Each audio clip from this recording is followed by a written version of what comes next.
à tous et à toutes, bienvenue sur Free Matin à suivre la une des journaux avec Adera Chirou, bonjour. Bonjour Abonala Dion, chers amis internautes, bonjour. Le confrère de la presse écrite s'intéresse ce matin aux réformes économiques du président Patrice Talon, au programme d'assainissement pluvial de Cotonou, aux violences et actes de vandalisme à Tcharo et à une affaire de microcrédit et de finances instigée par Parfait de Bonamé qui est qualifiée d'anarque bis ICC Service. Le bulletin matinal d'information avec vous, Kales Kitome, bonjour. Bonjour Nadège. Au menu du bulletin de ce matin, l'annonce des résultats du BEPC session 2019 pour ce jour et le déplacement des populations du nord du Burkina Faso vers la capitale pour fuir les attaques djihadistes. Ce jeudi, les résultats du BEPC, nous en parlerons dans le débat. Dans un instant, les sports sur Free Matin, la revue de presse matinale avec Marcel Fondi, quelques informations pêle-mêle pour meubler l'émission. Bonjour à tous, bienvenue. Voici la une des journaux, Kadera Chirou. Bonjour à nouveau chers amis internautes, nous démarrons par le quotidien béninois d'information générale et d'analyse d'informateurs qui titre ce matin en manchette « Programme d'assainissement pluvial de Cotonou, le financement est en bonne voie, 100 millions de dollars américains de la Banque mondiale annoncé ». Toujours à la une de l'informateur ce jour, projet de gestion des forêts classées, la Banque mondiale accorde un crédit de 75 millions de dollars au Bénin. Toujours à la une de l'informateur du jour, réforme économique au Bénin, des lauréats pour Romuald Ouadaïn, des précisions à la page 4 de sa parution du jour. À découvrir dans les colonnes de la parution du jour du quotidien béninois d'information générale et d'analyse d'informateurs, le journal École des étudiants en journalisme à l'École supérieure d'administration d'économie, de journalisme et des métiers de l'audiovisuel ESAE. La dépêche en manchette ce matin offre des prêts hors normes au nez et à la barbe des autorités béninoises. L'anarque de Parfaite s'interroge le canard. Bon Dieu, une résurgence d'institutions obscures de microfinance et finance. Le cas alarmant de l'institution de microfinance MCAPE. Plus de détails aux pages 3 et 9 de la parution du jour du quotidien La Dépêche. Le secrétaire général de Restaurer l'Espoir réitère son engagement, ployer peut-être, mais ne jamais rompre. Des détails à la page 5 de la parution du jour de La Dépêche. Le matinal à présent ce matin, programme d'assainissement pluvial du gouvernement, vaincre les inondations à Cotonou, titre Le Confrère, plus de précision à la page 2 de sa parution du jour. Tcharo, les hors-la-loi toujours en action.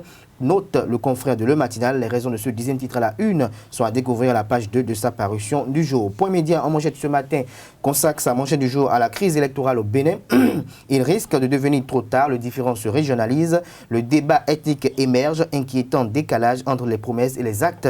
Note le confrère de Point média, plus de précision à la page 3 de sa parution du jour. Les 4 vérités en deuxième titre à la une, situation sociopolitique nationale, le CMP appelle au dialogue inclusif, nous demandons humblement au président de la République de matérialiser cette démarche de paix et de réconciliation en adressant une invitation aux leaders politiques de l'autre camp, dit Lucien Médico. Nous passons à présent au quotidien Le Béninois libéré, appel de Banamé invitant à des prêts de 100 à 300 millions sans intérêt. Parfaite anarque, s'interroge le confrère. Nous restons avec Le Béninois libéré, interconnexion des systèmes informatiques des douanes entre le Bénin et le Nigeria.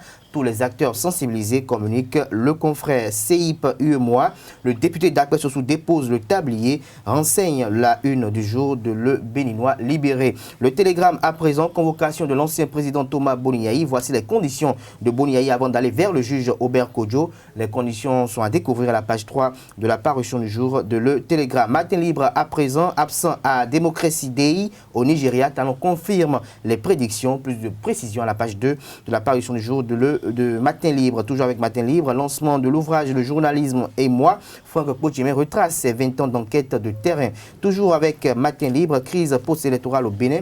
Le président Ouattara préoccupé, des précisions à la page 2 de sa parution du jour. Nous passons à présent au quotidien 5 minutes. Candidature pour la 6e mandature de la Haute Autorité de l'audiovisuel de la communication RAC. 6 candidats expliquent leurs ambitions à travers des caricatures. Des précisions dans les colonnes de la parution du jour du quotidien Fraternité à présent. Le président Jean Arol au sujet du PRAN, c'est une solution aux détenteurs d'actes de naissance sans souche, une porte de sortie pour ceux qui ont des souches détruites, altérées. Ce volet social du programme d'action du gouvernement démarre le 2 juillet prochain. Nous passons au quotidien les 4 vérités. Nous revenons à les 4 vérités pour finir ce matin. Désigné meilleur ministre africain des Finances 2019, Romuald Ouadaïn révèle à nouveau le Bénin. Plus de précisions à la page 12 de l'apparition du jour du canard. et Assemblée nationale, Louis Lavono reçoit une lettre de félicitations du Parlement du Cuba. Merci à vous, Kader Achirou, pour la présentation de la une des journaux. Nous passons à la revue de presse nationale avec Marcel Fondji. Bonjour. Amis internautes, bonjour et bienvenue sur la revue de presse de ce matin. Parmi les sujets qui défraient la chronique dans les journaux de ce matin, nous avons l'offre de prêt que propose Parfaite de Banamé afin d'aider ses enfants.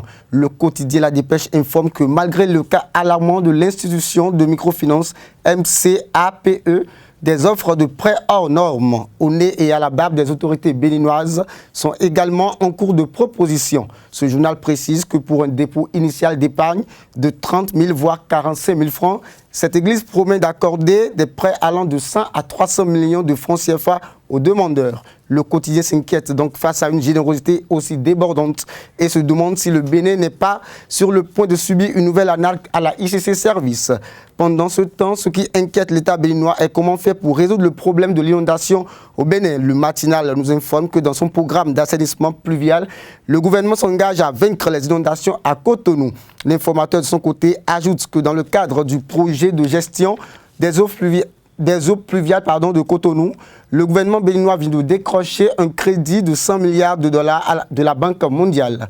Un fonds qui servira à trouver une solution radicale aux problèmes d'inondation devenus récurrents à Cotonou. Fraternité, quant à lui, s'intéresse au projet de reconstitution des actes de naissance sans souche à la population béninoise. À travers une interview, le président du comité de pilotage du RAVIP, Jean Arolou, explique que pour mettre fin aux tracasseries liées aux pertes de souches et d'actes de naissance, le projet de reconstitution des actes de naissance sans souche a été initié afin de corriger les irrégularités qui entravent la modernisation de l'état civil. Cette situation qui mérite d'être résolue le plus tôt possible, c'est celle de Tchaourou. Le quotidien Le Matinal nous apprend que les hors-la-loi sont toujours en action dans cette commune. Le journal précise que Tchaourou a encore de nouvelles scènes de violence dans l'après-midi d'hier, mercredi 12 juin 2019. À cet effet, la circulation devient inaccessible puisque le trafic a été bloqué dans les deux sens par les manifestants. Une situation qui interpelle le gouvernement du président Patrice Talon. Nous terminons la revue de ce matin par une information du secteur de l'éducation et c'est Best Info qui nous révèle le pourcentage issu des résultats du BEPC 2019 session normale avant la proclamation officielle des résultats prévus pour aujourd'hui. Et d'après les statistiques dévoilées, c'est le département du littoral qui arrive en tête avec soit 11,35%. Celui du Borgou garde la lanterne rouge avec un taux de 12%. Ce sera tout pour la revue de presse de ce matin. Merci de nous avoir suivis et à demain. Les quotidiens béninois sont disponibles dans les kiosques au prix de 300 francs CFA. Vous les avez aussi en ligne. À présent, nous voici sur le bulletin matinal d'information sur Free Matin. Chers amis internautes, bonjour et bienvenue au bulletin d'information de ce jeudi 13 juin 2019. Les résultats de l'examen du brevet d'études de premier cycle BEPC seront connus ce jour, jeudi 13 juin 2019. Pour joindre l'acte à la parole, la direction des examens et concours s'est attelée à rendre effective la délibération et la proclamation des résultats. La phase des épreuves écrites s'est déroulée du 27 au 29 mai. Celle de la correction a démarré le 3 juin et les travaux de secrétariat vont aboutir à la proclamation des résultats du BEPC session normale ce jour du 9 juin 2019 à partir de 15 h. Les candidats qui seront déclarés admissibles sont appelés pour la phase des épreuves orales et sportives les 14 et 15 juin prochains et les résultats définitifs sont prévus pour le jeudi prochain. Réaliser des travaux d'assemblage, d'installation et de maintenance des ouvrages métalliques et de réseaux de tuyauterie ou d'éléments chevronnés relève du métier du soudeur. En fonction des différentes soudures, travaille au chalumeau ou au laser. Ce métier nécessite une certaine habileté et une maîtrise de la géométrie. La soudure se modernise et développe des techniques qui la rendent plus facile. Allons à la découverte de ce métier à travers cette production. La soudure est une activité qui consiste à brasser plusieurs métaux. La soudure à lac, l'une des spécificités de ce domaine, sert notamment dans la construction de bâtisses. Un métier très exercé en République du Bénin et qui paraît utile à bien d'égards. Il force les fers et on construit des portes, des portes rouleaux, des rampes escaliers et des baraques. Cette soudure nécessite l'usage des matériaux spécifiques tels que l'établi, l'étau et le cadre de scie. En dehors de cela, un autre matériel très important. Il s'agit du poste à souder qui, avec sa puissance de feu, impacte sur la vue optique. Tout ceci amène les soudeurs à lac à protéger leur vue.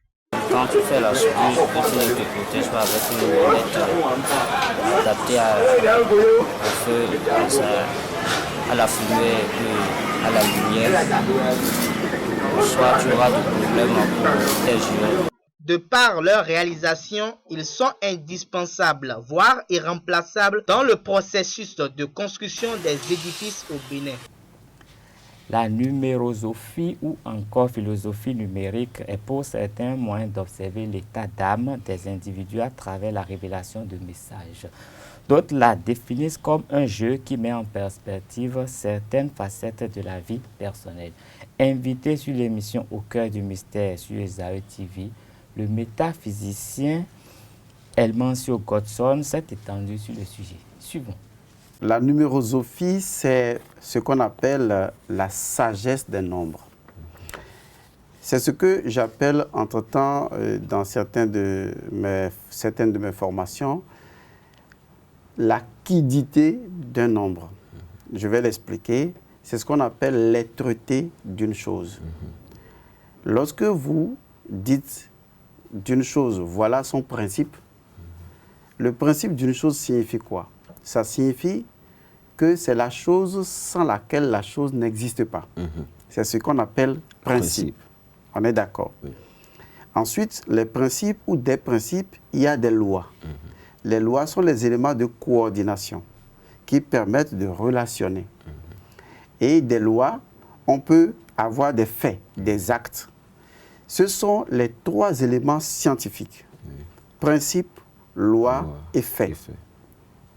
Lorsque la science veut faire une démarche scientifique, elle part par la méthode ascendante. Elle part des faits, en détecte les lois pour établir un principe. Quand vous connaissez l'énergie propre à un nombre, vous savez à quoi vous en tenir chaque fois que vous êtes en face de ce nombre.